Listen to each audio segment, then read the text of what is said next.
রাতের বাংলাদেশে আর শুরুতে জানাবো শিরোনাম। সংসদে স্পিকার ডেপুটি স্পিকার চূড়ান্ত করবেন তারেক রহমান, সংসদীয় দলের সিদ্ধান্ত। এমপি মন্ত্রীদের মার্জিত ও সতর্ক আচরণের নির্দেশনা প্রধানমন্ত্রীর। মাননীয় প্রধানমন্ত্রী আমাদের সংসদ নেতা, তিনি ঘোষণা করবেন এই সভার সভাপতিত্ব করার জন্য কোনো একজন জ্যেষ্ঠ নেতাকে। সেই সভায় আমরা মাননীয় স্পিকার এবং ডেপুটি স্পিকার নির্বাচিত করব। বিএনপিকে সংবিধান সংস্কার পরিষদের শপথ নেওয়ার আহ্বান নাহিদের। জনগণের ম্যান্ডেট থাকায় প্রয়োজন হবে না বললেন সালাউদ্দিন। আমাদের একটা দাবি আছে যে সংবিধান সংস্কার পরিষদের শপথ নেওয়া এবং এই সংসদটাকে সংবিধান সংস্কার পরিষদ হিসেবে কার্যকর করা। তবে আমরা নোট অফ ডিসেন্ট দিয়েছি, আমরা ইশতেহারে উল্লেখ করেছি এবং আমরা সেভাবে ম্যান্ডেট প্রাপ্ত হয়েছে, আমরা সেভাবে যাব।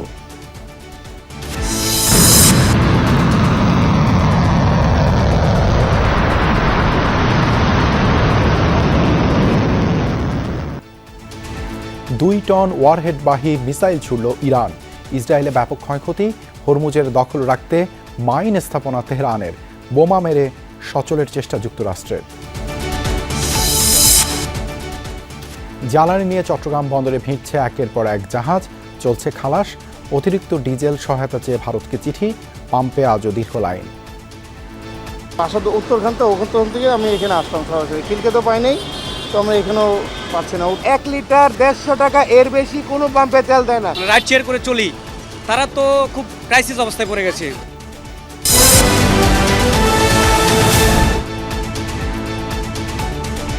এতক্ষণ শিরোনাম দেখছেন, আপনাদের সঙ্গে আছি আমি দেবাশিস রঞ্জন সরকার। শুরুতে সভাপতি পদ শূন্য রেখেই আগামীকাল সকাল 11টায় বসতে যাচ্ছে ত্রয়োদশ জাতীয় সংসদের প্রথম অধিবেশন। প্রধানমন্ত্রীর পক্ষ থেকে সভাপতির নাম প্রস্তাবের পর তা চূড়ান্ত হবে। সংসদের সভাপতিত্বেই নির্ধারণ হবে স্পিকার এবং ডেপুটি স্পিকার। রাষ্ট্রপতি শপথ পড়াবেন তাদের। সরকার দলীয় সংসদীয় দলের বৈঠক শেষে এসব কথা জানান চিফ হুইপ নুরুল ইসলাম মনি। স্থানীয় সরকার মন্ত্রী মির্জা ফখরুল ইসলাম আলমগীর জানান, সংসদ নেতাই সুপারিশ করবেন স্পিকার ও সভাপতির নাম। সকালে সংসদে সরকারি দলের সংসদীয় দলের সভায় এসব সিদ্ধান্ত হয়। ত্রয়োদশ জাতীয় সংসদ অধিবেশন শুরুর আগের দিন অনুষ্ঠিত হল সরকার দলীয় সংসদীয় কমিটির সভা, যেখানে সভাপতিত্ব করেন সংসদ নেতা ও প্রধানমন্ত্রী তারেক রহমান। সকাল 11টায় শুরু হয়ে এই সভা শেষ হয় দুপুর 1টায়, যেখানে বিএনপি দলীয় সংসদ সদস্যদের নানান করণীয় নিয়ে আলোচনা হয়। সংসদ সদস্যদের দায়িত্বশীল মার্জিত আচরণ করার পাশাপাশি গণমাধ্যমের সঙ্গে কথা বলার ক্ষেত্রে সতর্কতার মতো প্রয়োজনীয় দিক নির্দেশনা আসে সংসদ নেতার তরফ থেকে।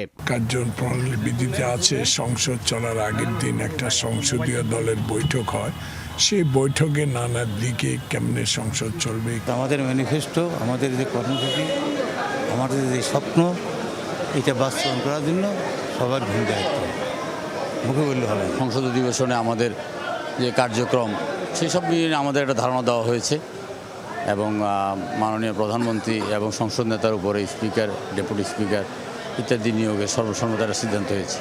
সংসদীয় কমিটির এই সভায় স্পিকার, ডেপুটি স্পিকার ও সভাপতি নির্ধারণে ভার দেওয়া হয় সংসদ নেতা ও প্রধানমন্ত্রী তারেক রহমানকে। পার্লামেন্টারি পার্টির বৈঠক যা হয় বিভিন্ন বিষয় নিয়ে, সংসদ শুরু হচ্ছে সেই সব বিষয় নিয়ে একই সঙ্গে আমরা পার্লামেন্টের সব দায়িত্ব নিয়ে আলোচনা হয়েছে। স্পিকার এবং ডেপুটি স্পিকারকে শপথ গ্রহণ করাবেন রাষ্ট্রপতি। এরপরে আবার অধিবেশন বসবে।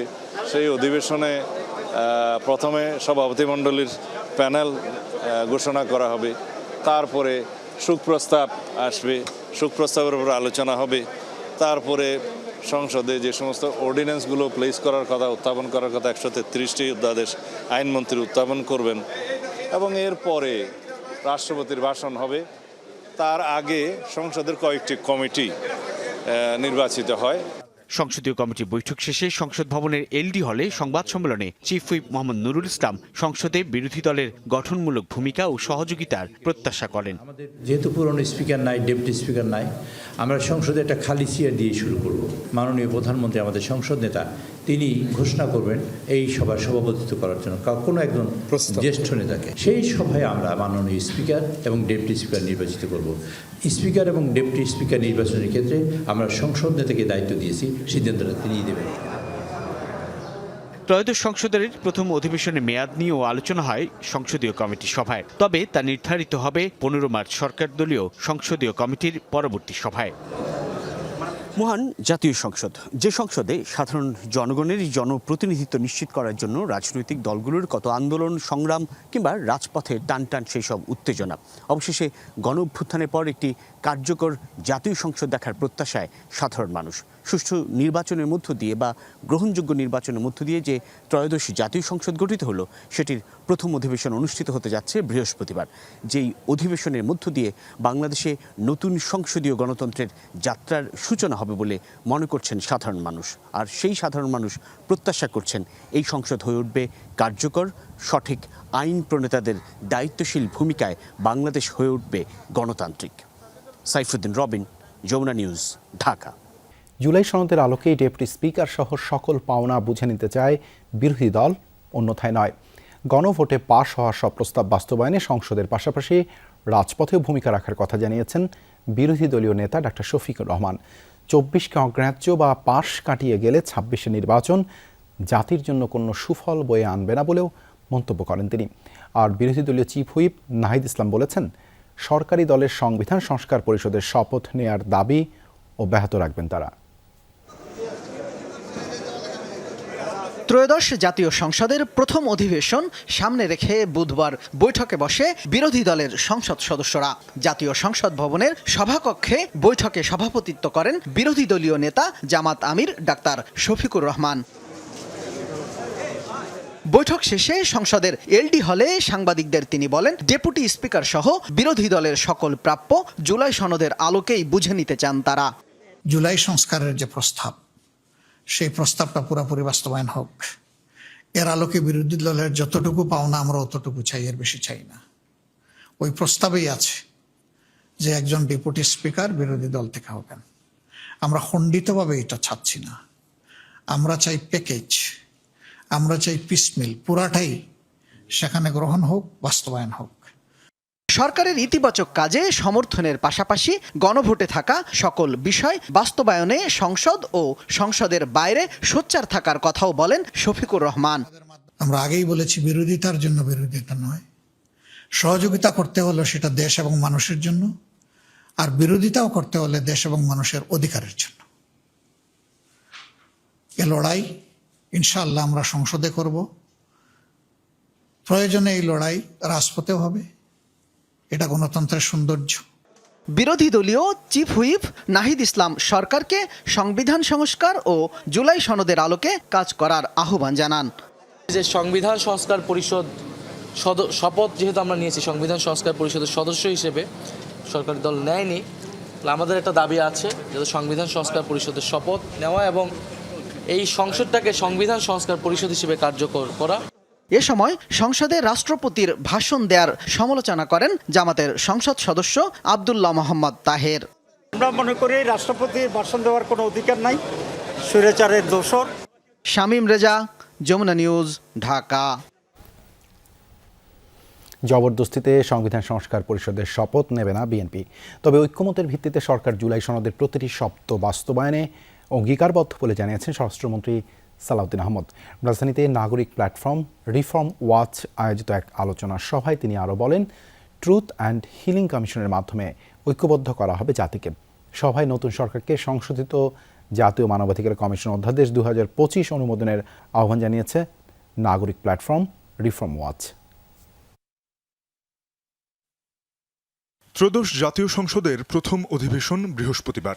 নতুন সরকারের সামনে বড় চ্যালেঞ্জ, 30 দিনের মধ্যে অন্তর্বর্তী সরকারের জারিকৃত 133টি অধ্যাদেশ অনুমোদন, যার মধ্যে রয়েছে জাতীয় মানবাধিকার কমিশন, গুম কমিশন ও জুলাই দায় মুক্তি অধ্যাদেশের মতো গুরুত্বপূর্ণ বিষয়। সংসদ অধিবেশনের আগের দিন রাজধানীর চীন মৈত্রী সম্মেলন কেন্দ্রে বিশিষ্ট নাগরিক ও সংসদ সদস্যদের নিয়ে নতুন সরকারের কাছে প্রত্যাশা শীর্ষক আলোচনার আয়োজন করে নাগরিক প্ল্যাটফর্ম বাংলাদেশ রিফর্ম ওয়াচ।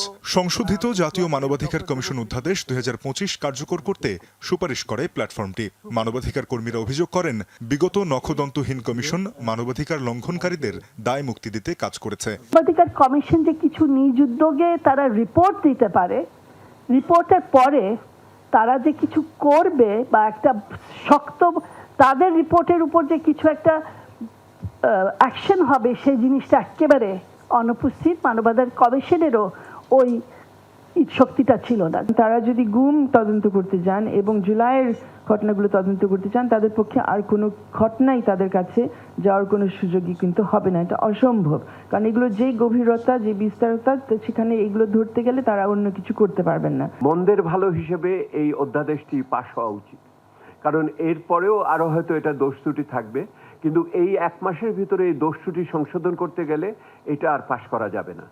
আর দ্বিতীয়ত হলো, নতুন কমিশন একটি গঠিত হতে পারে, কিন্তু এই মুহূর্তে একটি ধারাবাহিকতার প্রয়োজন আছে, সেটার ভিতরে আমরা দেখব। মানবাধিকার আইন ও বিচারিক প্রক্রিয়া স্বাধীন রাখার আহ্বান জানান রাজনৈতিক নেতা ও সংসদ সদস্যরা। এমন একটা রাষ্ট্রে, এমন একটা সময়ে বাস করছি, যেই সময়ে বাংলাদেশে নারী, ধর্মীয়ভাবে সংখ্যালঘু, আহমেদিয়া সম্প্রদায়, আদিবাসী জনগোষ্ঠী, শ্রমজীবী মানুষ, তাদের প্রত্যেকের নাগরিক অধিকার অত্যন্ত সংকুচিত। আদালতকেও আমাদেরকে সেইভাবে ক্ষমতায়ন করার প্রয়োজন, যাতে আন্তর্জাতিক যে আইনগুলো আছে সেটা আমরা একইভাবে প্রয়োগ করতে পারি। বাংলাদেশে মাথার জন্য অনেক লোক ক্রাইম করে, আপনার পভার্টির সঙ্গে ক্রাইমের সঙ্গে যে সম্পর্ক আছে, চিন্তা করি আমরা এই মানবাধিকার কমিশন আইনটা আরো সংশোধিত আকার, স্ট্রং আকার করা উচিত আমি মনে করি আর কি। মানবাধিকার তো বলছি, একটা ভাষণ বাজানোর জন্য একটা ছেলেকে এইভাবে পিটাতে হবে কেন?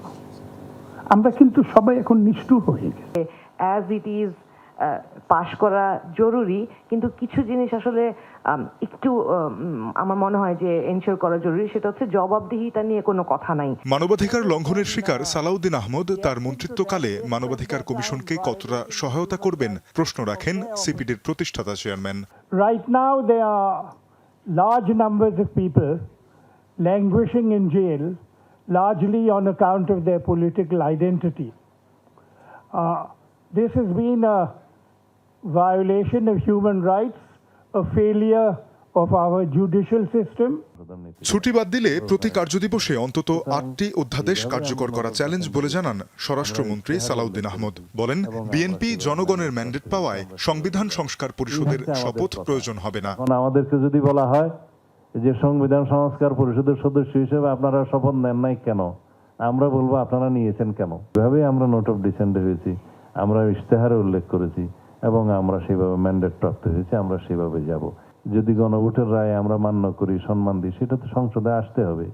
এসে আমরা সংসদে আলোচনা করব এবং সবাই যদি সম্মত হয়, সংবিধানে গৃহীত হয়, তখন সেটা শপথ নেওয়ার প্রশ্ন আসবে।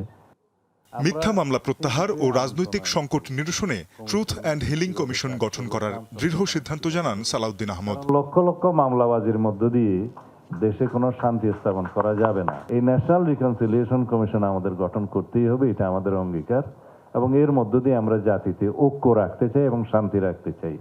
গুম কমিশন মানবাধিকার কমিশনের মতো গুরুত্বপূর্ণ বিষয়ে সংশোধন দরকার হলে পরবর্তীতে বিল আকারে উত্থাপন ও আলোচনার পর কার্যকর করা হবে। আমরা চাই হিউম্যান রাইটস স্ট্যান্ডার্ডটা আমাদের বাংলাদেশে ইন্টারন্যাশনাল স্ট্যান্ডার্ডের যাক। তানজিম শাফিন, যমুনা নিউজ, ঢাকা। ইসরায়েলি ভূখণ্ড এবং মার্কিন অবস্থান লক্ষ্য করে সবচেয়ে তীব্র এবং শক্তিশালী হামলা চালিয়েছে ইরান।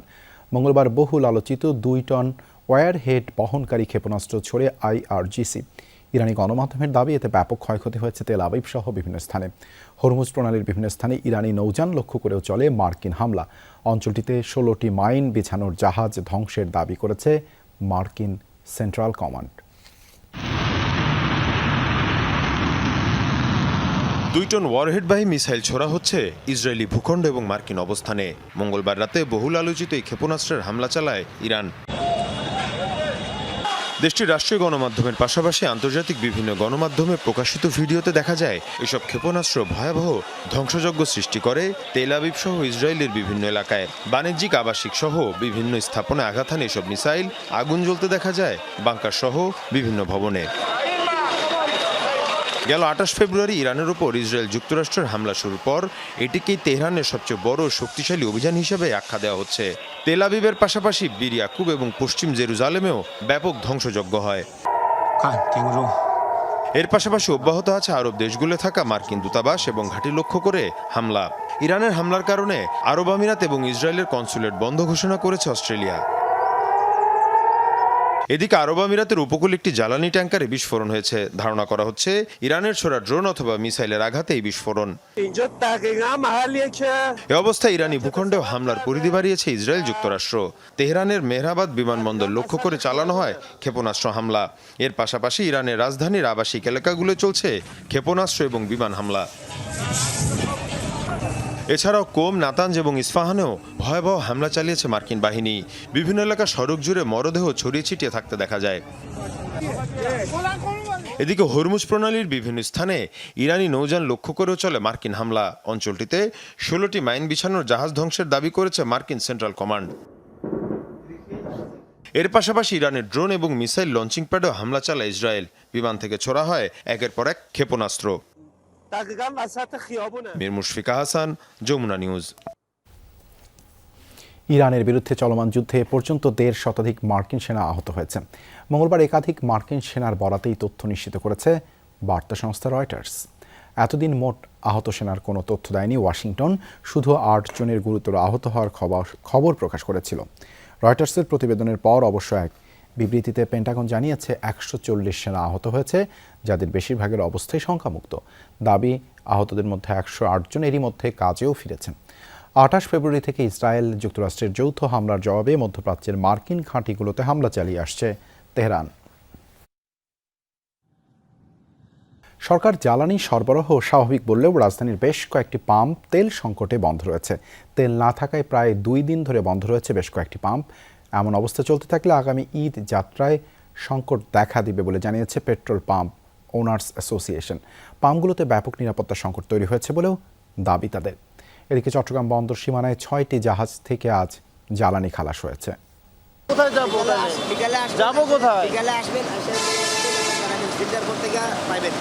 আজিজুল ইসলাম দীপু মোটরসাইকেলের জ্বালানি নিতে সকাল 11:30 পর্যন্ত পাম্পে পাম্পে ঘুরলেও তেল পাননি কোথাও। বাসা তো উত্তরখান, তো ওখান থেকে আমি এখানে আসলাম সরাসরি। খিলকে তো পাই নাই, তো আমরা এখানেও পাচ্ছি না। উত্তরাও দেখছি, ওখানেও নাই।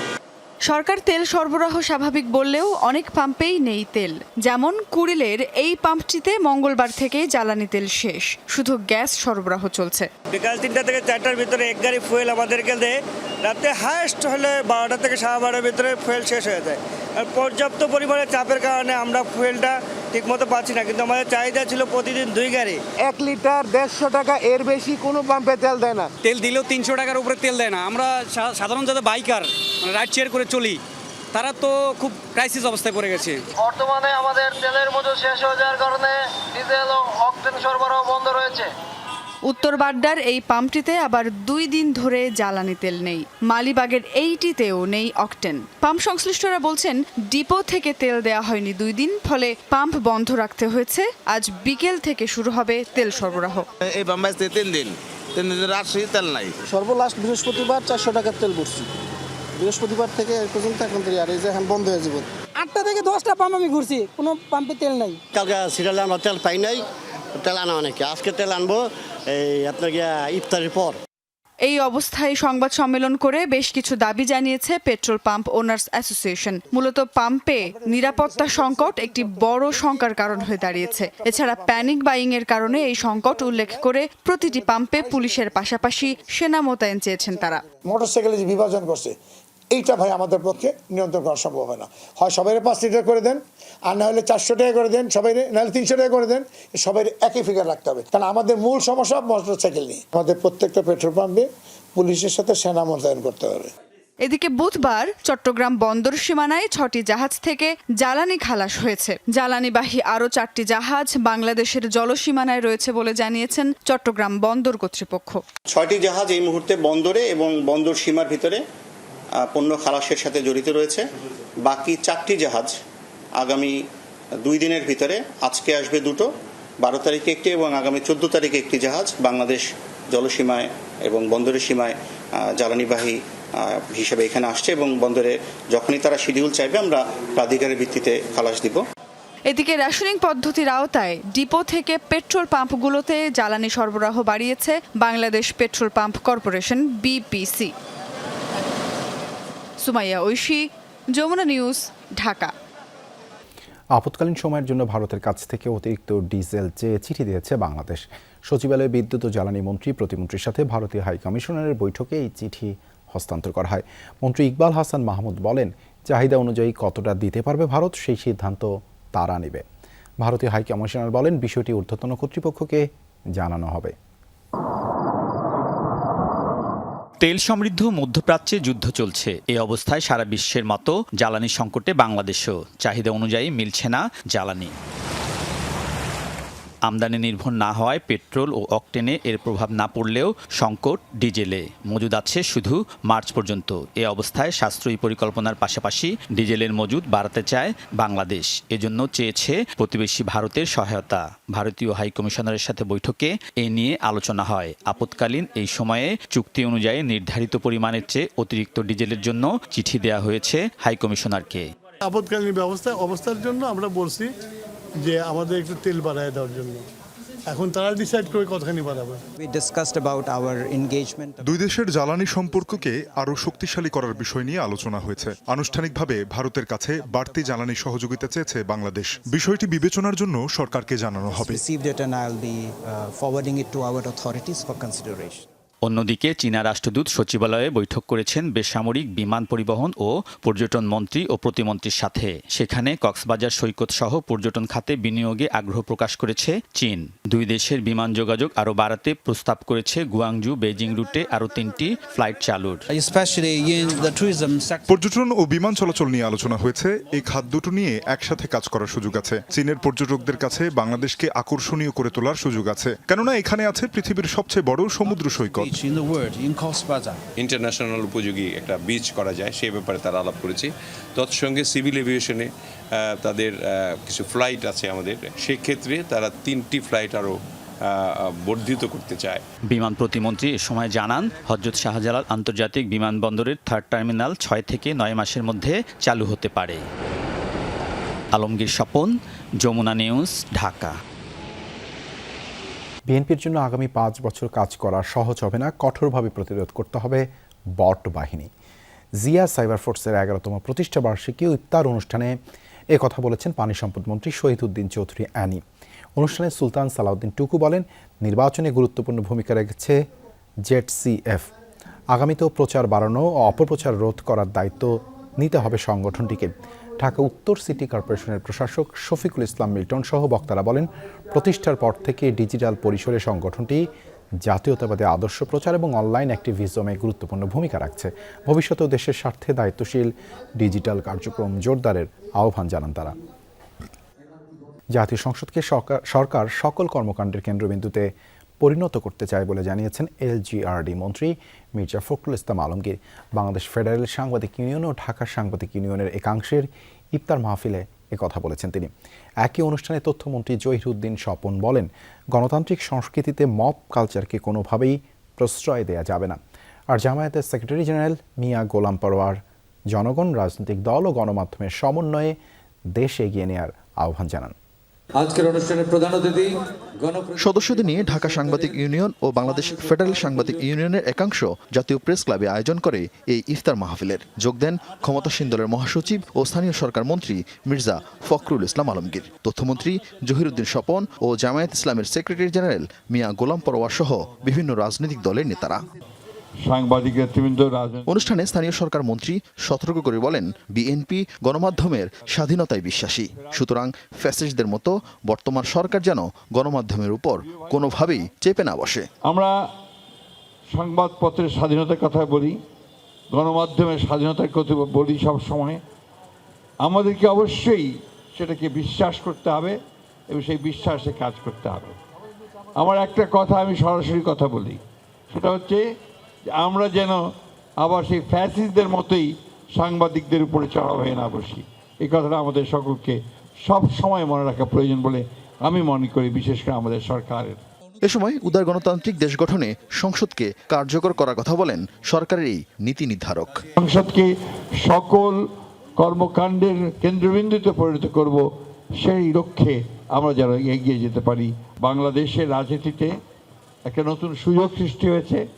আসুন আমরা সবাই যারা গণতন্ত্রে বিশ্বাস করি, যারা লিবারেল ডেমোক্রেসিতে বিশ্বাস করি, যারা গণমাধ্যমে বিশ্বাস করি, তারা সবাই সেই সুযোগটাকে কাজে লাগিয়ে সত্যিকার অর্থেই বাংলাদেশকে একটা গণতান্ত্রিক, একটা উদারপন্থী একটা রাষ্ট্র হিসেবে আমরা প্রতিষ্ঠিত করি। অনুষ্ঠানে তথ্যমন্ত্রী মব কালচারকে কোনোভাবে আর প্রশ্রয় না দেওয়ার হুঁশিয়ারি দেন। গণতান্ত্রিক অর্জনকে একটি প্রাতিষ্ঠানিক রূপ দিতে হবে। কোনো প্রাতিষ্ঠানিক রূপ কোনো মব কালচারকে প্রশ্রয় দেয় না।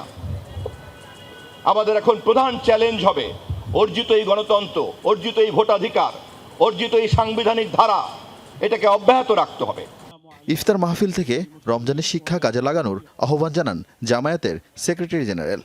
জনগণ, রাজনৈতিক দল এবং গণমাধ্যম, এই তিনটির সমন্বয়ের মধ্য দিয়ে একটা রাষ্ট্র, একটা সমাজ, একটা সভ্যতার বিনির্মাণ ঘটে। সাংবাদিকদের দেশের কল্যাণে বস্তুনিষ্ঠ সংবাদ তুলে ধরার আহ্বান জানানো হয় এই অনুষ্ঠান থেকে। আরিফিন শাকিল, যমুনা নিউজ, ঢাকা। দিনাজপুরে জমে উঠেছে ঈদের কেনাকাটা। বিক্রেতারা বলছেন জেলায় বিদেশি পোশাকের চাহিদা বেশি, তবে এবার দেশের বাজারের উপরে নির্ভরশীল ক্রেতারা। দোকানগুলোতে বাহারি পোশাকের সমাহার। ঈদ এগিয়ে আসায় কেনাকাটায় ব্যস্ততা বেড়েছে ক্রেতাদের।